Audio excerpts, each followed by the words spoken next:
Explain what's going on here, Stu.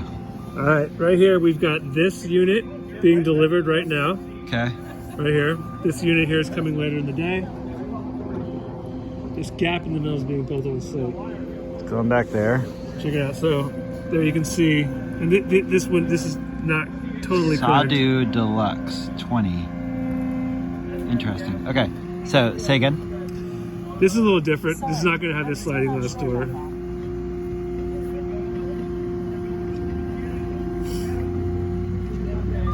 Here's another picture.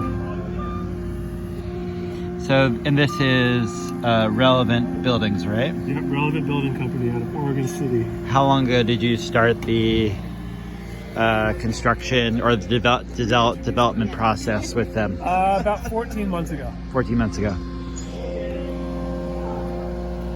And is this like one of their, are they doing the construction of the unit in the center? Yep.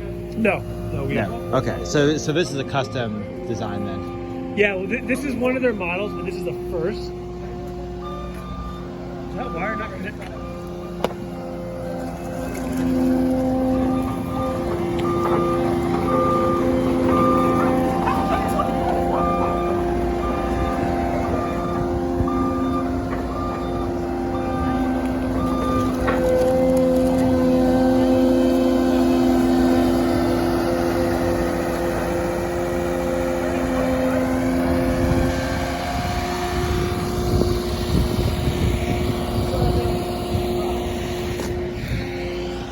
All the cribbing, blocking.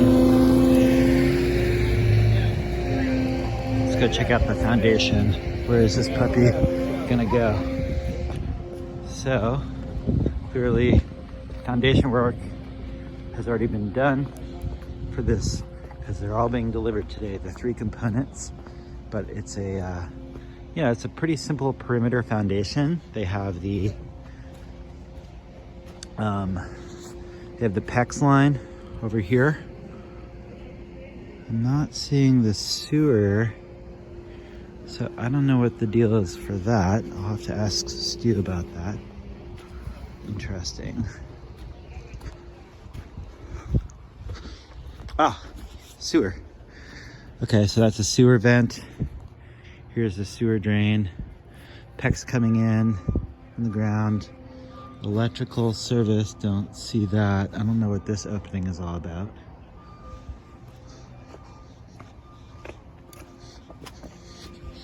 But they'll be coming up this driveway here, obviously. And I guess they're gonna be here, it looks like the better part of the day. It looks like there's about 6-7 people involved in this operation. Stu, do you have a second? Yeah. Where is the electrical connection coming in? I didn't see that. So that hole right there in front of the box is dug. Yep. We had to fill this back in. I have to redig it once they're here. There's a service disconnect right in this corner of this unit. Got it. Okay, that's this is the area where the electrical is going to come in. Right here. The thing is 13 inches in from the end, so I have to redig this. We already have the 2-inch pipe is already installed. We bored underground. Okay. Put that in. Got it. You can see underneath those metal things, you can see the pipe there. What's the gap in the fencing over here for? Excavator to get in, but we're actually going to put the fence and the gate back up today with some sort of, probably having to use some sort of stuff to rig it all together, just so I can get it sealed back in just for security reasons. And you have your irrelevant tree root protection zone fencing in place. Got to have that. Cool. And then the perimeter foundation, did they handle that as the general contractors? Nope. Or did you? Nope, this is all us. Okay. So all the site work we did, excavation, foundation, electrical, plumbing, all site. So interesting thing with this one too is that they have state permits for all their work. Yeah. And then so we're going to see, it's going to be interesting to see the intersection of the city and the state. Well, the city had to inspect this, yeah? Yeah. And all the utilities. All the utilities. And then we're not totally clear on how that's going to work with once it's connected, the state comes back out to inspect and that they coordinate with the city. Can we run through costs? Are you cool with that? Yeah. I'll pepper you with some questions. So what's the total check that you had to give to these guys to do all of their work, including the 135 for the construction and the delivery? everything. Yep. Do you know what the delivery costs alone were? Okay, so 135, and that includes the custom center section. No. The custom center section is so what that includes is it includes the high walls Yeah. for the custom part. Yeah. The roof for the custom part. It includes the flooring for everything across once we build. We have to buy the lumber to build. Oh, actually, it comes with the floor joists even. We have to buy the lumber to build the sidewalls, and the plywood for the floors.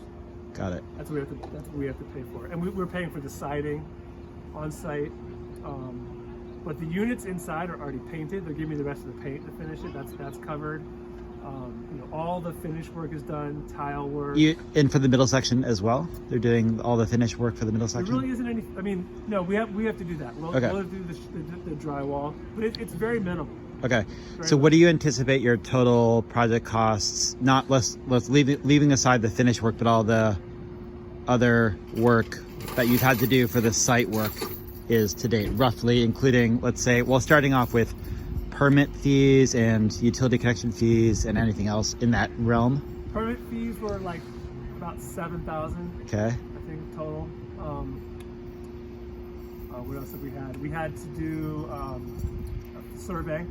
That was like $1,700. The boring for underground for the water line and the electrical was $1,700. Plumbing is going to be about $3,600. That's to run the sewer line, the water line, all the connections inside. Electrical is going to be about $4,000, which is including the 2-meter box. Luckily, we already had the mast here was already pretty new, so we didn't have to change that. How much did the foundation cost?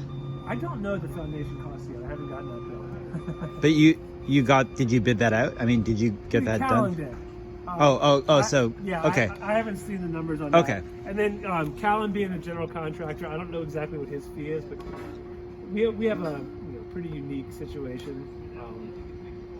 So what would, if you had to spitball, like what the total cost outside of the costs that you had to pay to them are roughly within, say, $5,000 to $10,000? What do you think the total additional cost would be? I'm guessing it's going to probably be somewhere in the $45,000 to $50,000 range. And is that assuming that you're doing no sweat equity, or you? No, that's including sweat equity. Okay. So including your sweat equity, if you estimated that, you would say $45,000, give or take. And I say without my sweat equity, probably $60,000. Okay, so we'll say $60,000 if you were hiring somebody else to do all the work you've done, plus 134, you said? Yeah, 130. So the total cost is going to be about 194, give or take, and the whole unit's going to be 480 square feet. 480 square foot plus a loft space. So Okay. I mean that's not floor square footage. Floor square footage is 480. Okay, and then what do you imagine what do you guys plan to rent this for? I'm thinking probably somewhere in the $1,500 to $1,600 range. Got it. And you said it took a year and a half or so to get to this point? A year and 2 months. Was that, do you feel like that was a pretty expeditious timeline? I mean, actually, like, it seems like the whole design development timeline is roughly that amount of time anyway, so that's comparable. I feel it's better than my first two. Yeah, exactly. Yeah. Okay, cool. Yeah. And like they already had the design. So this is the first time they've built this design with a 20-foot container. They've done it with 40-foot containers. They're actually doing an open house down in with one of the models they have down there. Yeah. Which they built as like one of their first ones. So this is the first time they've built this model with a 20-foot container. Okay, and lastly, any big lessons learned? Like, would you do this again? Would you recommend this process, this like container process for other people who are considering ADUs in the city of Portland in particular, or more broadly speaking elsewhere? Do you think there's significant drawbacks to it that you hadn't considered prior to the beginning of this process? No, I would definitely recommend it. I think one thing is going to be of great value with this building once it's here and installed and everything is the maintenance. It's going to have a metal roof, so it's never going to have roofing that's going to need to get done. The containers themselves are 1/4-inch steel, so those are like, you know, bomb shelters practically. We'll see how it goes with the installation. Yeah. One of the things I'm wondering is like, is it going to, is it going to crush this concrete stripping? And B, it seems like it's going to be wider than the concrete, so it's actually going to go into the grass, which isn't a big deal, but it's going to make it unlevel. Yeah. Have you thought about that? Or I guess you don't have to think about that. but they do. Yeah, they do. When the time comes. Okay, thanks, Stu. Yeah, for sure.